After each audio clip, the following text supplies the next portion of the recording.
ter as bases daquilo que está a ser feito pela SPMS relativamente à transformação digital. Agora vamos ver de que forma é que, com estas transformações, se consegue pôr na prática, digamos assim, no terreno, para os profissionais de saúde e para os utentes, esta transformação digital. E para tal, eu dou a palavra, desde já, à professora Ana Rodrigues, que é vice-presidente da Sociedade Portuguesa de Reumatologia, que está aqui connosco, está presencial, e dou-lhe a palavra, Sra. Professora, a palavra é sua. Boa tarde, Marina, muito obrigada. Quero começar por agradecer à Liga Portuguesa contra as Doenças Reumáticas o convite que nos foi endereçado, que foi um grande desafio, que é saber quais são as implicações da telesaúde nos cuidados de reumatologia, na pessoa da doutora Elsa Frazão Mateus. Obviamente que este tema não tem resposta, ou se calhar tem várias respostas, e a verdade foi que o tema telesaúde está a pairar sobre nós, e quer nós profissionais de saúde, quer os doentes, durante vários anos, e como vocês já perceberam, o próprio Serviço Nacional de Saúde já tem uma Comissão Nacional de Telesaúde desde 2016, mas cuja implementação e a disseminação e a grande escalabilidade não aconteceu, a não ser quando tivemos uma grande necessidade, que foi o momento da pandemia da Covid-19, que nos impediu de poder cuidar os doentes crónicos e, em particular, os doentes reumáticos, e de modo a acelerar e a assegurar a continuidade de prestação de cuidados aos doentes, nós médicos e outros profissionais de saúde e os doentes vimos-nos quase que obrigados a adotar as medidas de fazer telemedicina, de fazer telesaúde. Com isso, não significa que estivéssemos todos preparados. Na verdade, eu acho que nenhum de nós estava preparado e, portanto, eu acho que é o momento de nós percebermos, de fazermos uma avaliação do que é que aconteceu, o que é que correu bem, o que é que talvez não tenha corrido tão bem, e de aprender para que efetivamente nós consigamos utilizar esta ferramenta, que na minha opinião é excelente, para a continuidade de prestação de cuidados no futuro, mas de uma forma que funcione bem para os profissionais de saúde e para os doentes. O que é que sabemos sobre este assunto? Sem sombra de dúvida, em Portugal, 94% dos médicos referiram que realizaram teleconsultas durante a pandemia, que esta realidade foi uma realidade no mundo. Contudo, quando vamos começar a tentar perceber um bocadinho melhor qual foi a visão dos doentes sobre este facto, o que nós verificamos, e eu vou agora levantar-me para conseguir aqui assinalar alguns pontos que eu considero importantes, que foi este estudo que foi italiano e que aconteceu em Lombardia, portanto, no primeiro sítio onde começou, europeu, onde houve um quadro pandémico gravíssimo, com uma destruturação de cuidados e com claramente uma dificuldade gigantesca de acesso aos cuidados de saúde por parte dos doentes reumáticos. E estudaram-se estes 350 doentes reumáticos, eles tinham doenças reumáticas inflamatórias crónicas, e foi-se tentar perceber qual era o acesso primeiro às novas tecnologias, à internet, a um computador, ou seja, em que condições é que foram realizadas teleconsultas nestas pessoas. E como se consegue verificar, apesar de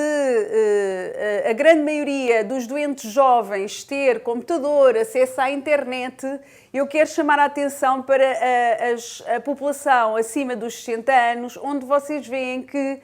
há uma fração muito importante desta população que diz que não tem computador pessoal, que não tem internet e que não se sente capaz de lidar com estas novas tecnologias para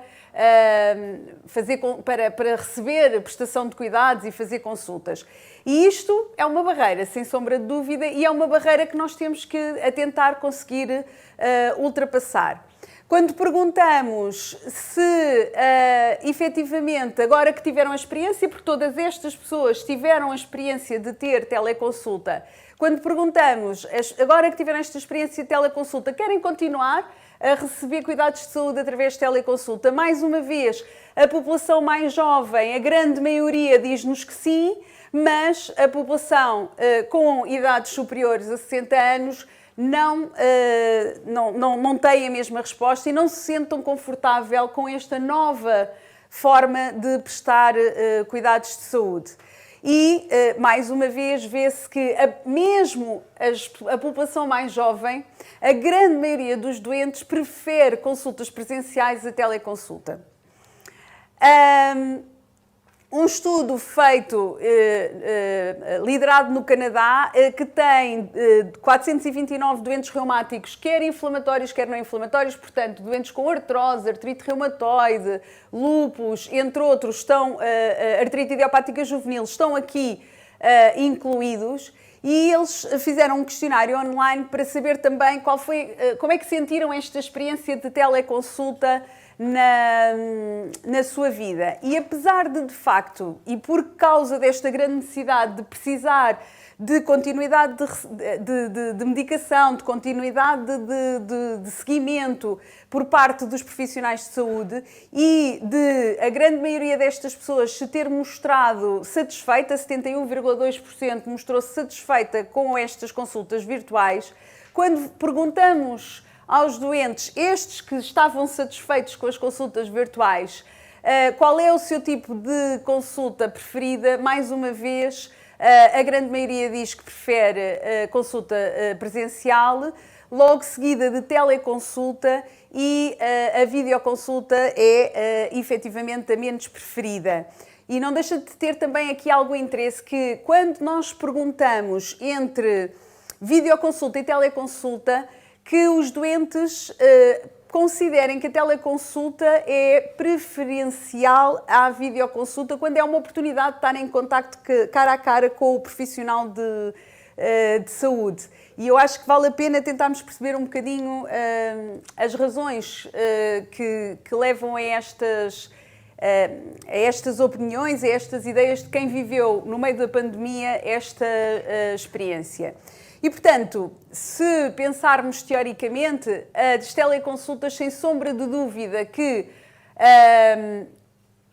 facilitam,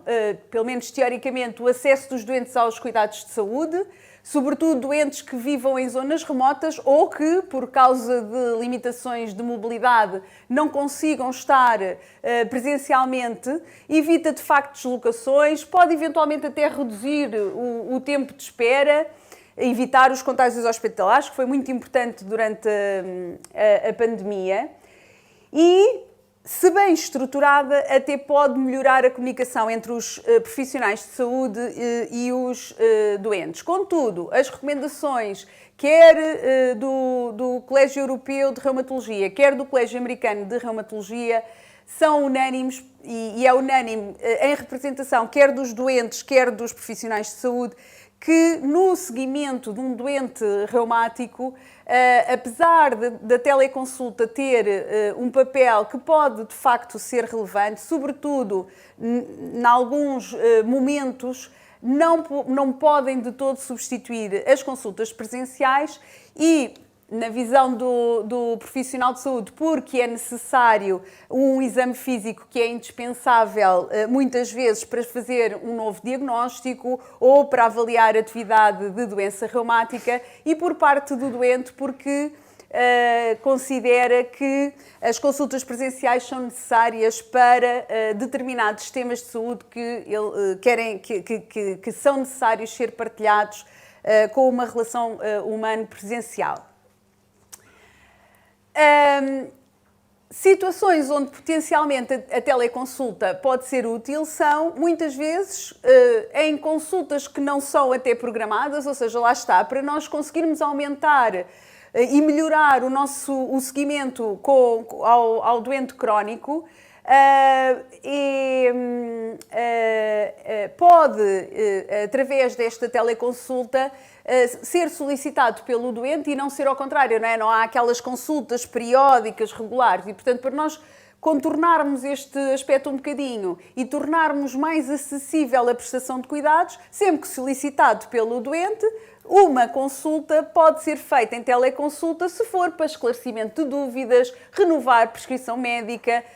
avaliar resultados, esclarecer situações de doença aguda não urgente, ou até mesmo em consultas programadas no controle de uma doença crónica, desde que não seja necessário a avaliação através de um exame físico. As desvantagens da teleconsulta, aquilo que eu acabei de dizer, não é? Quando é necessário o exame físico, nós obviamente não podemos fazer isto nem por vídeo nem por telefone. É fundamental que os doentes, os profissionais de saúde e o próprio sistema se organize de uma forma segura para que aconteçam as teleconsultas, o que significa que é necessário nos serviços de saúde implementar medidas de segurança estritas relativamente aos dados pessoais dos doentes e, portanto, nós precisamos de trabalhar com base em plataformas videosseguras, onde não haja risco nenhum de haver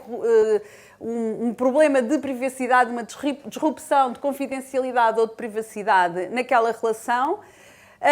Depois, e eu chamo a atenção em particular, e como já viram, não é só no nosso país, no mundo, há determinados grupos populacionais em que o acesso aos meios digitais ainda não está otimizado e nós temos que respeitar, compreender qual será o melhor caminho e adereçar esse problema, tentando ultrapassar. Obviamente que doentes com doença reumática ativa não podem ser continuamente monitorizados por estas medidas à distância, porque, primeiro, porque é preciso o exame físico, depois porque muitas vezes é preciso a integração de um conjunto de informação, de linguagem não verbal, até do sentimento entre o profissional de saúde e o doente, daquela complicidade que às vezes é perdida através destas coisas à distância e que a consulta presencial torna-se fundamental. Na tentativa de agora passarmos a fazer isto um bocadinho melhor, a própria SPMS implementou um manual de boas práticas de teleconsulta, que eu trago aqui algumas dessas informações que eu considerei relevantes no seguimento de um doente reumático. Obviamente que para o médico, eu acho que o primeiro pressuposto é permitir a escolha. O doente deve escolher e ter a liberdade de escolher se quer fazer uma teleconsulta ou uma consulta presencial. Questionar o doente quanto à facilidade, não só de acesso às tecnologias, mas de utilização das mesmas, se está à vontade e se podemos avançar neste sentido. Durante a teleconsulta, o médico tem que se responsabilizar, o médico tem que saber que aquilo é um cuidado, é uma prestação de cuidados, é efetivamente um ato médico e, portanto, tem que cumprir todos os princípios de um ato médico e, para isso, esse médico tem que ter acesso e tem que estar, durante aquele momento da teleconsulta, com toda a informação necessária daquele doente e, portanto, acesso ao registro clínico, aos exames e a toda a informação necessária. A teleconsulta, como ato médico que é, tem que ser registada no registro clínico e, caso o doente considere necessário, fornecida a informação dessa teleconsulta ao doente. Na teleconsulta, e de forma a que ela seja útil, obviamente que tem que se estabelecer com o utente um plano para envio das prescrições e das requisições de exames. Mais uma vez, nem toda a gente está confortável em receber as suas prescrições médicas por SMS e, portanto, nós temos que respeitar e perceber qual é o melhor plano para aquele doente, enquanto indivíduo, para receber as suas receitas médicas e os seus pedidos de exames complementares. E temos que, antes de terminar estas consultas, perceber se o doente está a compreender bem qual é a estratégia para os próximos passos. Quais são as estratégias de pedidos de exames, qual é o plano terapêutico e quando é que vai acontecer a nova consulta e de que forma, se é outra vez teleconsulta ou presencial. Para o doente, mais uma vez, o doente tem que entender o momento da teleconsulta como uma consulta. Eu lembro-me que durante a pandemia várias vezes recebi, eu fazia consultas por via telefone e algumas videoconsultas e os doentes muitas vezes achavam que eu estava a fazer um telefonema de simpatia para saber como é que eles estavam e eu tinha que reforçar sempre que não, este é um momento igualzinho, é como se estivesse cá no hospital, só que agora não está e nós vamos tentar fazer a prestação de cuidados desta forma. E, portanto, é importante que o doente perceba efetivamente que aquele é um momento igual ao presencial, só que tem algumas coisas diferentes, mas a importância do mesmo do ponto de vista de receber cuidados é igual. E, portanto, o doente tem que escolher um lugar calmo, que lá o equipamento e a internet estejam adequados de forma a que as coisas corram bem, que ele esteja confortável, ter à mão o número do utente para o caso de o próprio médico não ter acesso para as prescrições necessárias no ponto mais à frente da consulta, ter consciência que a consulta vai decorrer nos mesmos moldes de uma consulta presencial e, portanto, estão salvaguardados todos os direitos de confidencialidade, privacidade e que serão feitos todos os registros necessários. Para melhor monitorização da doença reumática, é aquele conceito de telemonitorização, na minha visão, eu acho que os doentes reumáticos devem considerar usar ferramentas de autoavaliação da doença e que a ferramenta do Reuma-PT, o Registro Nacional dos Doentes Reumáticos, a área do doente, pode ser uma boa ferramenta para que haja esta melhoria de telemonitorização, de monitorização à distância de atividade da doença, que vai ser muito benéfico para o doente e também para o seu cuidador, para os profissionais de saúde que o seguem, de forma a compreender como é que, nos intervalos de consulta, a doença tem estado a evoluir. Certificar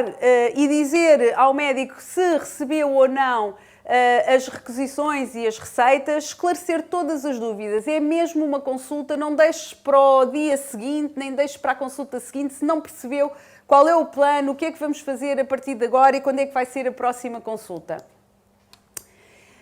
Como eu falei,